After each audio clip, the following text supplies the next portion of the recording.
right, folks, we have, of course, our Education Matters segment where we focus on issues that are important to our people. Now, you think about education, if you think about trying to get children caught up, trying to get them involved in going on to higher education, you got to have a school that actually cares. Well, my next guest leads Evolution Academy. They're a charter school that gives high school dropouts a second chance. Evolution Academy provides educational and career opportunities for at-risk youth. Was founded in 2002.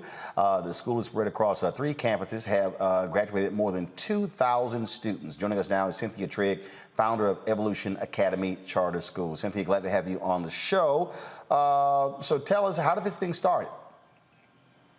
Well, thank you so much for having me. And as an educator, yep. you take a look at students in your enrollment. I started out as a teacher in the Beaumont Independent School District, transitioned to Aldine ISD, and year after year, I noticed that students were starting out in the 9th grade, ending. You start a cohort in the 9th grade, but then you take a snapshot, fast forward 4 years later, and you may graduate a class of about 300. So from 900 to 300, that's a huge disparity. And so I literally thought, and I share it with my husband over and over, I say, you know, when I retire from this educational system, I am going to start a private school just to address dropout recovery. And just in doing research, met an individual. She said, you know, you don't have to wait until retirement. Texas has just approved its first generation. And so I began to do the research, the legwork, wrote a proposal to the state of Texas, went through a very grilling process, and we became the first, Generation 7 charter school that focused in on dropout recovery efforts. And so what students do, what are the grade levels you're taking? What are you taking? Is it just high school, or is it middle school to high school? 9th through 12th, ages 14 to 21. And for our diploma completion program, 21 to 26. And obviously, you have to teach them a lot differently than you normally would traditional students. Explain the difference. Absolutely, Roland. It's very different. So you may have a student that would initially be assigned to 1st grade, 9th grader, English 1, first semester, English 2. It's not uncommon for the students that come to us to be what we call 2 to 3 years out of their cohort. So it's very important to have the flexible opportunities, credit recovery classes, dual credit opportunities. Quite a bit of flexibility goes into it, but the most important thing is that every single student that walks through the door must have a graduation plan. And so we are literally sometimes piecemealing the courses that they've taken because they've been in multiple campuses, but we bring all of those together into one, develop a graduation plan, and we just look for flexibility. So you have 3 campuses. So you're in 3 different cities? Yes, we are. Okay, so in those cities are Beaumont, Houston, and Richardson? That's correct. So basically, Richardson, which is of course near Dallas. Then you have Beaumont, which is, of course, near Louisiana border, and then you have Houston. Absolutely, okay. Yes. And so we're hitting those markets, and we serve approximately students that would be attending about 33 districts throughout the state of Texas. Wow. Just if we've encompassed the Beaumont, the Richardson, and the Houston area. And there's not a day that goes by that I'll meet an individual and they'll say, what do you do for a living? And I tell them, and they're like, I didn't know that something like that existed. Question. But it's really, yeah. No. Go ahead and finish. Go ahead. Well, we're literally taking students who may have just been way behind for whatever reason. Some of it is self-inflicted, some of it is not. And our goal is to case manage them to the stage, to literally get them graduated. But in doing so, you know, when we first got our start, it was we want our students to have a high school diploma. But of course, what we know is to earn a living wage, that's just not enough. And so we have been working tirelessly to partner with community colleges and job certification programs that would allow students to earn dual credit. And so I'm happy to say that we've launched partnerships with every single community college or institute of learning, of higher learning in each of our communities. So we have a partnership with Lamar. We have a partnership with Lone Star College and Dallas College that works with our students that are behind. So it really doesn't feel like they're behind, because what we tell them is, you know what, you may have gotten a slow start and you may have, you know, had some issues.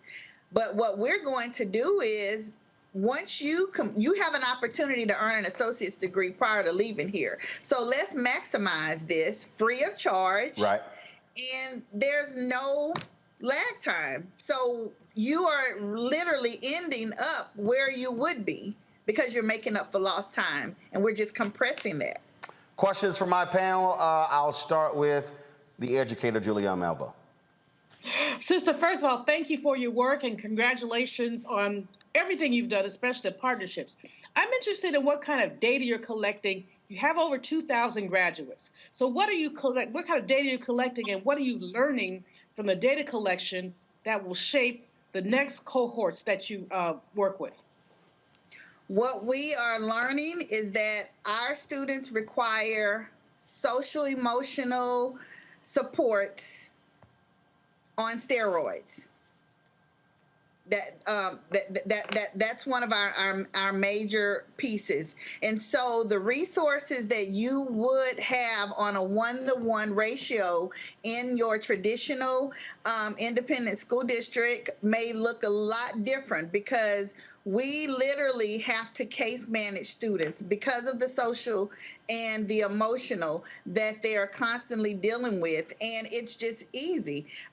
We have restorative justice practices. So it's just not, you don't get to just get suspended because you're not doing what you're supposed to. No, what we're going to do is we're bringing our in-house judicial system in. And so you might be adjudicated to counseling. You might be adjudicated to an after-school program where literally we'll have staff come and pick you up. So it's really changing your mindset about how you interact with students and moving it. It's moving the bar. And you said you were previously in the education system. With this one, you get to actually run and control the school. Yes, I started out as a teacher. I taught for 5 years. I then transitioned into administration, where I served as a principal, assistant principal. I've worked as an educational consultant with one of the 20 regional service centers that are that's assigned in Texas. And so I had an opportunity to work in multiple small, large, and middle school districts that really propelled and helped me in this 20-year journey that we've had. And then that coupled with an amazing staff, amazing group of educators that really did not sign up. Some teachers think, okay, I'm just going to teach my content, but we're very intentional with our staff and letting them know this is it's a nurturing environment. And so our students have individual learning plans, standard-based curriculum, and career and technology training is competencies is a must prior to leaving. 2 more questions. Kelly. Sure. Thank you for coming on. I am looking on your site right now, and it appears that you have tracks, so to speak. You have AV Tech and Comms coming soon, business admin, health sciences, and the like. liken it almost to like trade school meets high school. And it, from what it appears to be, based off of what you just said as well, it's like a holistic rehabilitative center for those who want to get their lives back on track. So I guess my question is, what is success to you? And do you have any success stories out of the students? I'm sure you do. If you could share a couple of them, and also explain the tracks and where the tracks go for the students. Sure.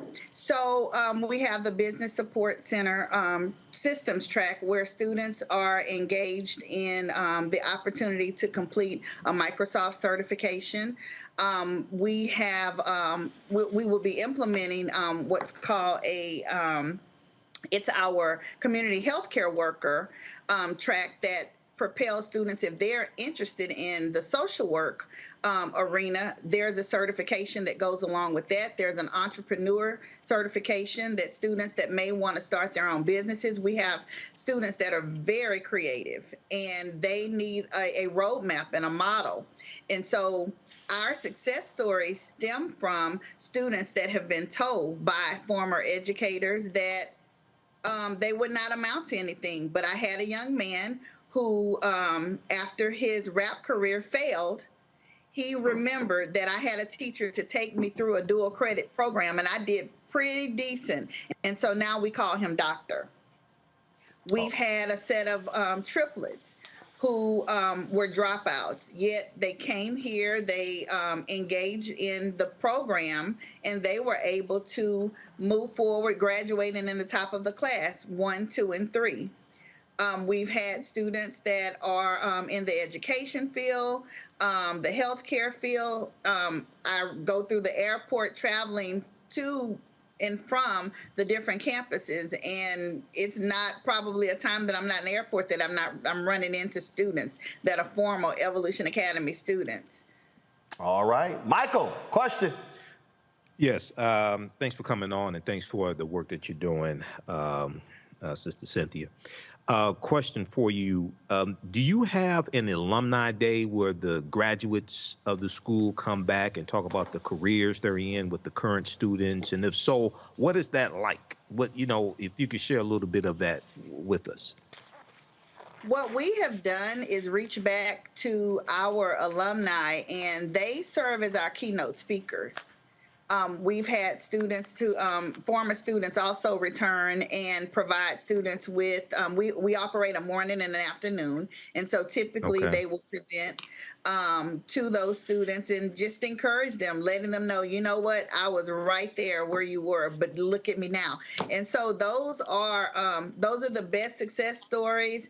But I just think we had one young lady that actually shared publicly that when they attended the school, both she and her sister, she was valedictorian one year, her sister valedictorian the year prior, and she shared with them that she and her family were homeless. But this was a nurturing environment. We gave them the resources that they needed, and I mean, just soaring. So our key takeaway is you don't give up on anyone. Right. All right, thank you. Absolutely appreciate you coming on the show, breaking down this school. Hopefully, if there are some folks there in Texas who are looking for to get a start in life, they'll consider Evolution Academy Charter School. Cynthia Trigg, thanks a lot. Thank you. Folks, back to our Roland Martin Unfiltered video in just one moment. It's time to be smart.